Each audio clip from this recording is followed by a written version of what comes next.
Okay, so before I start my talk, I would like to welcome you to California. It is a pleasure to have you here, so having your experience on this similar beetle and pathogen. So comparing with your experience, we are like a baby here. We just start working on these beetle and fungal complex. So the first, we found both fungus and beetle in, okay, so it's going to be challenging here.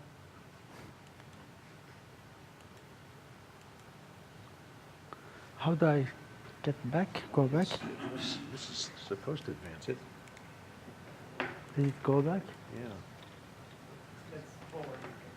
The right is back. Right is back. Okay. Thank you. All right. Sit down now. Yeah. All right. Thank you.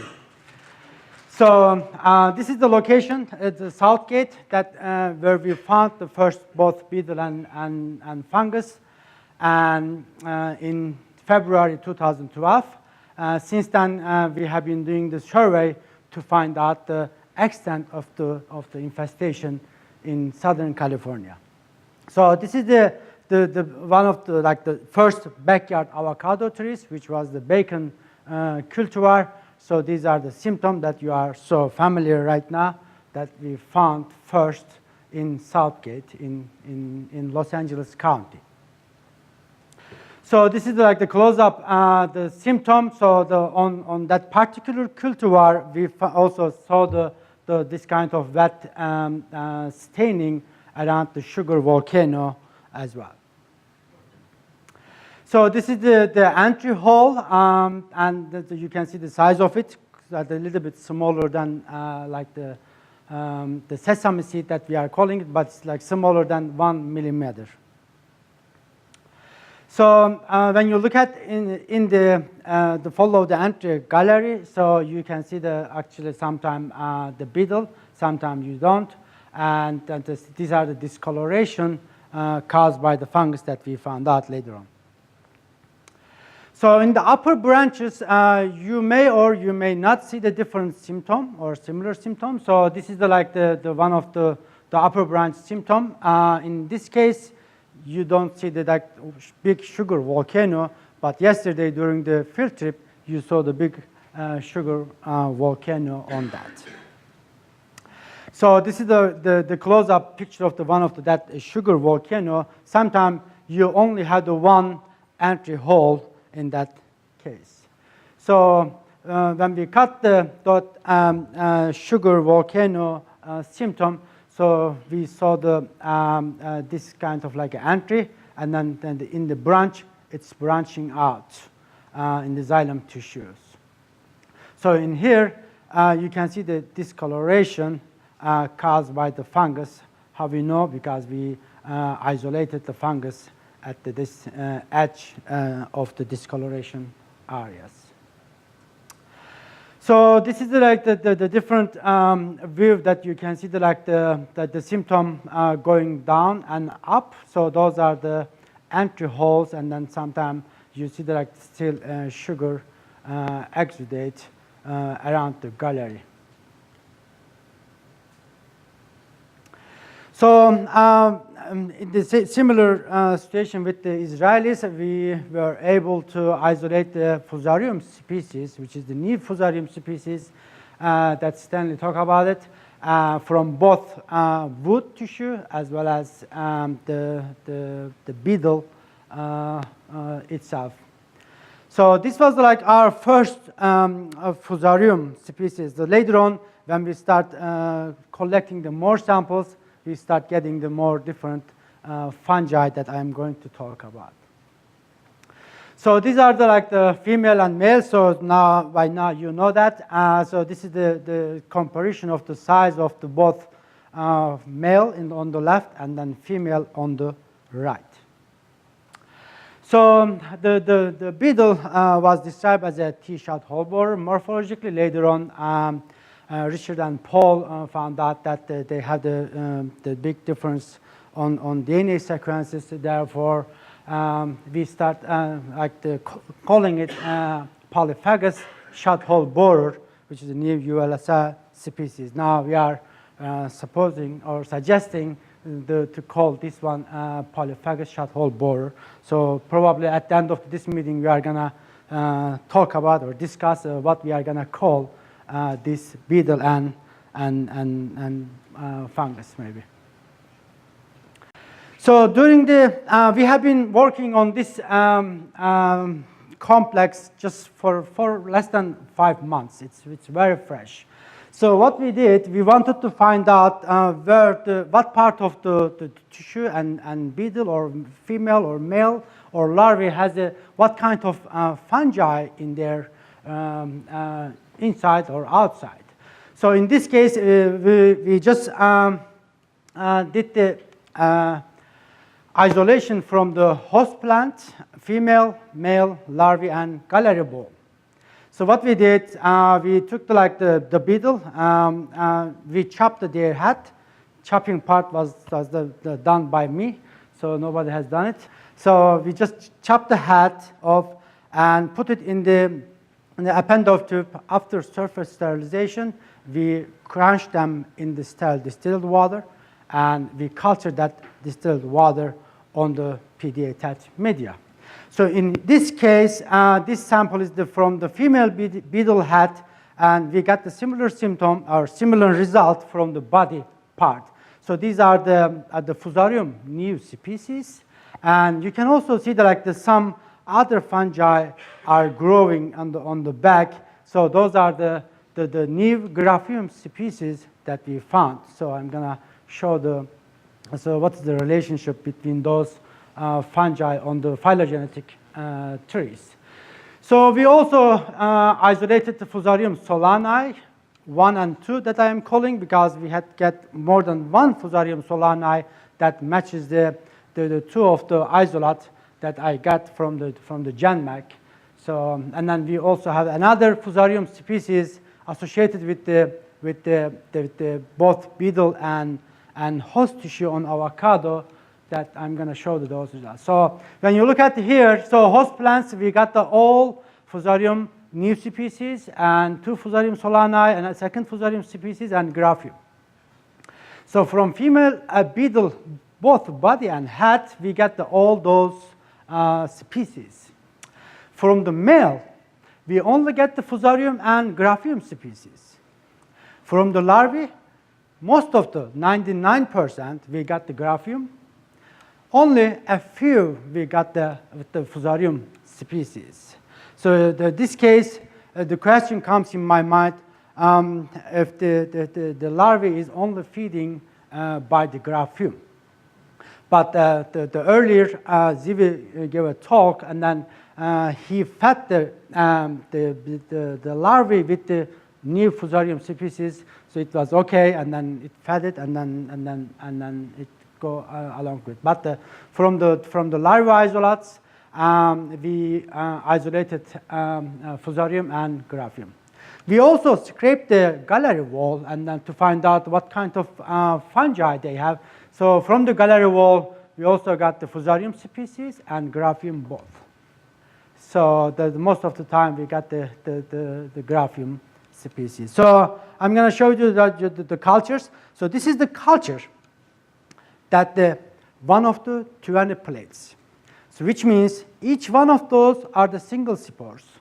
You can imagine how many spores they have in their mycangia or body part or in the larvae. So those are the species.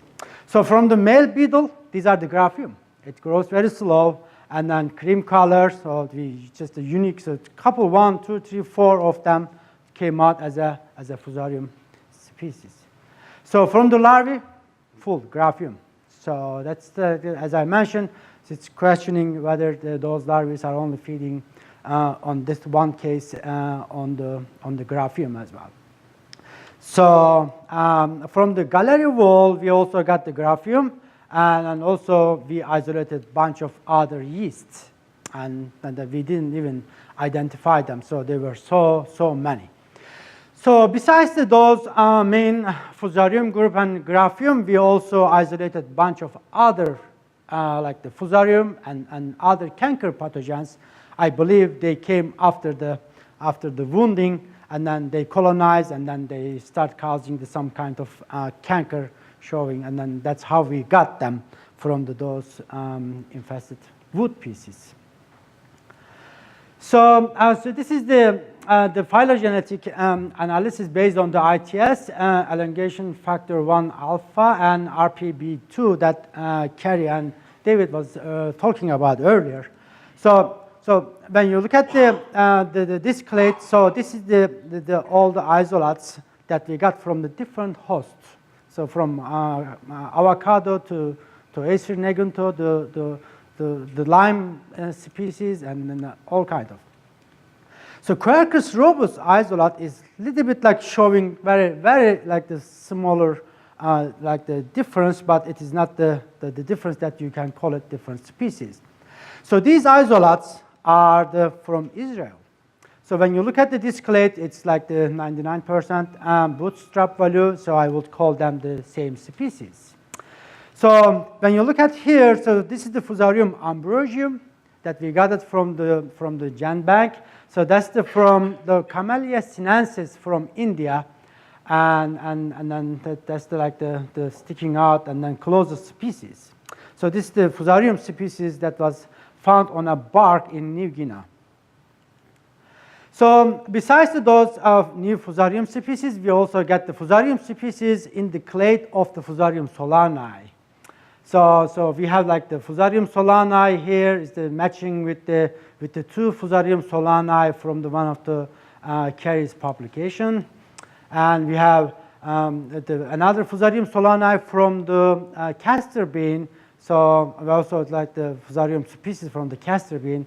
It's sticking out over here, and then either Fusarium solani or Fusarium species, and then in here. So we have another like the Fusarium solani from the avocado, and then matching with the two of the isolate from the solani. So we also, this is another phylogenetic tree to show where the Australian isolates are. So in this case, we were not able to get the RPB2 gene because we didn't have time. So in this case, this phylogenetic tree was made by ITS and elongation factor, including the Australian isolate that Paul and Andrew provided. And so this is again both California and Israeli isolates. The Australian isolates are sticking between the Camellia sinensis and like the Californian and Israelis. So it's like between there. So those are the other isolates that we gathered from the gem bank. So we also generated another maximum parsimony tree based on the ITS, because ITS was the only available gene loci in the gen bank for the Graphium. So this is the Graphium species that we gathered from the both avocado, beetle hat, and beetle body. Okay, so this is the closest species is the new Graphium carbonorium that was described by the Chinese scientist, and then that was found on Pisodis galleries in Salix babylonica. So that was like the closest species. So the further studies needs to be done to look at the more than one loci to find out if those are the unique new Graphium species. So earlier, when David was talking about they also got the Graphium species, I was curious if they have done any pathogenicity test, because we haven't done it yet. So that's the next thing that we are going to do the pathogenicity test, and then find out about more on those Graphium species. So this is the paper that I founded in 2010, and that is the Graphium carbonorium was described and then found earlier. So we did the postulates, and we actually inoculate the 1 to 2 years old seedlings with opening the the hole with the drill bit, imitating the beetle galleries, and we inoculated those holes with the suspension of the conidia. So after 3 weeks, this is the similar results I can see over here with the Israelis. So we got the sugar exudation from the fusarium. So the control was treated the same manner, but we got the sugar colonies in over here. So in here, another question comes in my mind that because there is no beetle here, we just open the hole and then inoculate with the pathogen. If the fungus has anything to do to induce the plant to produce that sugar volcano out of the fungus. So if it must be something because there is no pathogen here, but there's a little bit sugar volcano. So when we look at the internal symptoms, so this is the internal symptoms on the green tissue. So this part of the experiment is still going on. We haven't seen any the branch dieback on those isolates, so that we have seen this kind of discoloration on the fusarium infested plants. These are the control. They don't show any symptoms. So this is the survey map. We have been doing the survey. This is the first finding location. From there, we start looking for the extent of the infestation. So you can see some areas the localized, and then there are a lot of infestations. These are the 2 arboretum that you visited yesterday. So we also found the great infestation in Long Beach.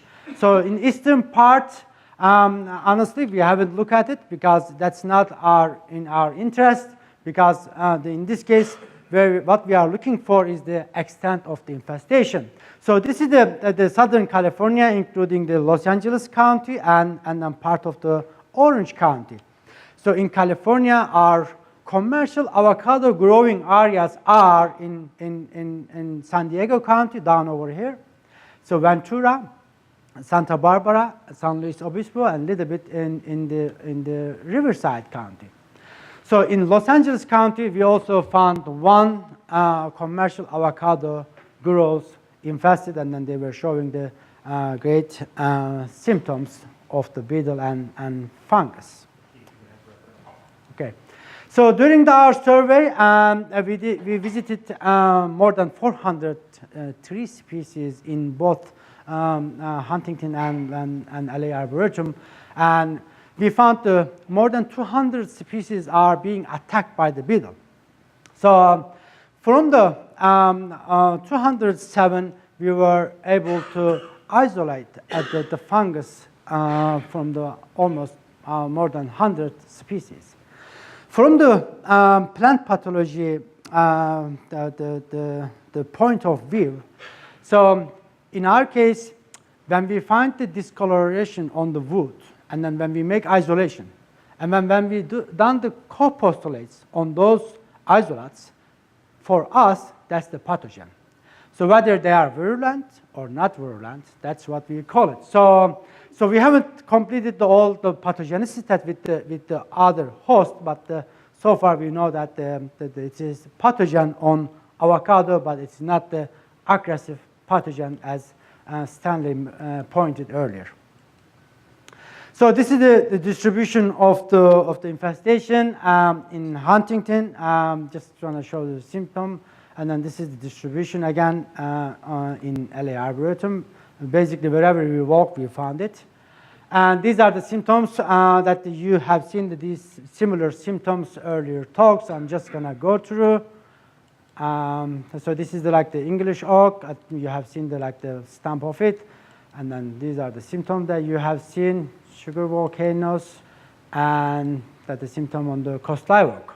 So in my lab, we established the quick detection the system using the quantitative real-time PCR. So we were able to find the pair of the primers in the elongation factor sequence. So you can see over here. So you can also apply this one in the conventional PCR system to identify. So from now, we are able to identify this Fusarium species directly from the infested wood material within a very short time. So my conclusion is that for now, we know that the Fusarium dieback is a new disease of avocado and landscape trees caused by a new Fusarium species vectored by the Ambrosia beetle. So multiple species, including the Fusarium solanaris and a new Graphium species, are associated with the shot-hole borer. So Los Angeles and Orange counties are infested with both beetle and Fusarium. So far, our surveys still continue.